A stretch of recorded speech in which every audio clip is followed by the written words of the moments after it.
आपण माने केबे ना केबे एही जिनिस गुडी को नोटिस करथिबे।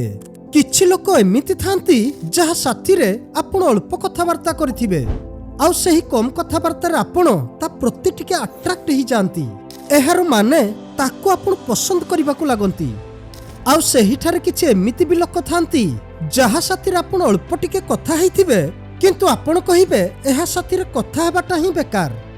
तेबे ही दुई लोकंक भितरे फरक कोन थिला? केवल गोटी फरक थिला, ताहा हेउची कम्युनिकेशन स्किल रो। माने प्रथमे से जो लोकटी साथी आपण कथा हेई अट्रैक्ट हेथिले ता भितरे सठिक भाबरे कथावार्ता हेबार दक्षता बा कला रहितिला। आउ सही ठारे आरो लोकटी भितरे सठिक भाबरे कथावार्ता हेबार दक्षता नथिला। देखंतु जदि आपण कथारे अन्य मानकु प्रभावित करबा को चाहुचंती तेबे आपणकर कम्युनिकेशन स्किल भलो हेतिबा उचित। व्यक्तित्व विकास रे कम्युनिकेशन स्किल बहुत गुरुत्वपूर्ण, कारण यह एपरि एक जिनिस जहा माध्यम रे अन्य व्यक्ति आपणकर दक्षता को जज करि परिबो। केवल एतिकी नुहे, जदि आपण केवल एक साक्षात्कार पई जाउछंती तेबे भी कम्युनिकेशन स्किल एक गुरुत्वपूर्ण भूमिका ग्रहण करे। जेकोसी क्षेत्र रे भलो कम्युनिकेशन रो दक्षता रहिबारे अनेक लाभ अछि।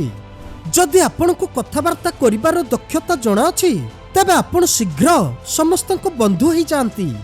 साथी रे आपण जेकोसी कार्य को कोनोसी भी असुविधा बिना समाप्त करि परिबे। भलो कम्युनिकेशन स्किल वृत्तिगत एवं व्यक्तिगत जीवन रे मध्य अनेक सकारात्मक फलाफल देई थाए।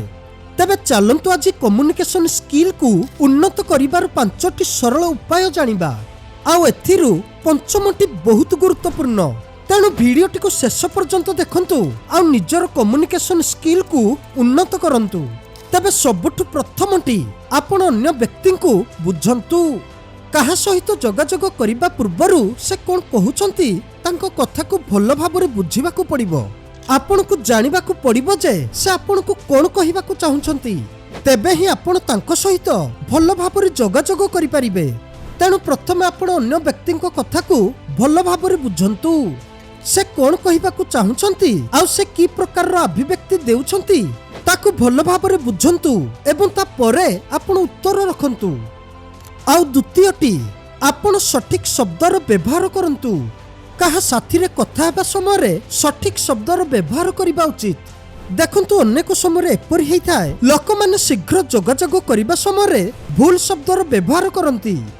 तेणु एथिपाई आपणकु सठिक शब्द को शिखिबा को पड़िबो एवं लोकमानक साथी रे कथा हेबा समय सेगुडी को व्यवहार करिबा को पड़िबो, जहा द्वारा आपणको सामना रे थिबा व्यक्ति आपणकु भलो भाबरे बुझी पारिबे।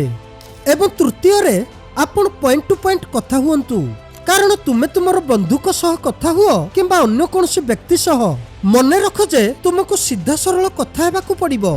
आपण खोला खोली कथा हेबा उचित, कारण जदि तुमे अप्रासंगिक कथा हेबो तेबे तुमे जेउ विषय कथा हेबा को चाहुछ से विषय कथा ही पारिबो नाही। साथी रे सामना वाला व्यक्ति मध्य द्वंद्व रे रहिबो। आ चतुर्थ रे आपण जने आत्मविश्वासी देखा जिबा बहुत गुरुत्वपूर्ण, कारण कहा साथी रे कथा हेबा समय आत्मविश्वासी हेबा सेतेबेले फलप्रद हेबो जेतेबेले आपण निर्भीक निश्चिंत आ बाहर स्वर उपरे आपण निर्भरशील हेबे नाही। तेणु जेतेबेले आपण कहा साथी रे कथा हेबा आरंभ करूछंती तो आपणकर भूल को भयभीत हुअंतु नाही, कारण भूल करिबा साधारण कथा, किंतु जेतेबेले आपण धीरे धीरे कहिबा शिखि जिबे तो आपणकर कम्युनिकेशन स्किल भलो होई जिवो।